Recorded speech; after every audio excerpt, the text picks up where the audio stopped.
Hi, good morning. രാവിലത്തെ കാഴ്ചകൾ എന്ന് പറയുന്നത് ഇങ്ങനെയാവണം കേട്ടോ. കണ്ണിന് നല്ല കുളിർമയുള്ള നല്ല കാഴ്ചകൾ, തരിപ്രാവുകളാണ് കേട്ടോ.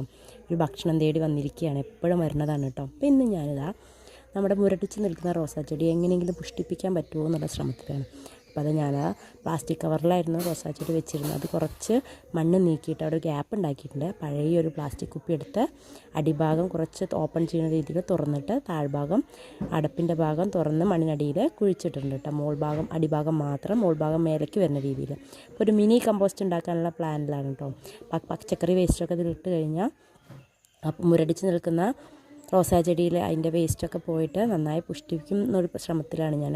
അപ്പോൾ അത് നോക്കി നോക്കട്ടെ, സക്സസ് ആയാൽ നിങ്ങളെ അറിയിക്കാം കേട്ടോ. അപ്പോൾ ഈ രൂപത്തിലാക്കി എടുത്തിട്ടുണ്ട് ഞാൻ. അപ്പോൾ ഇതുപോലുള്ള വീഡിയോസ് കാണാൻ ഫോളോ ചെയ്യാനും ലൈക്ക് ചെയ്യാനും സപ്പോർട്ട് ചെയ്യാനും മറക്കരുത് കേട്ടോ. നിങ്ങൾ ഇതുപോലുള്ള പരീക്ഷണങ്ങളൊക്കെ നടത്താറുണ്ടോ? ഫൈനലായിട്ട് ഞാൻ റോസാ ചെടിയൊക്കെ വെട്ടി ഇങ്ങനെ സെറ്റാക്കി നിർത്തിയിട്ടുണ്ട്. അപ്പോൾ ഇത്രയേ ഉള്ളൂ കേട്ടോ. Tata, bye bye, see U.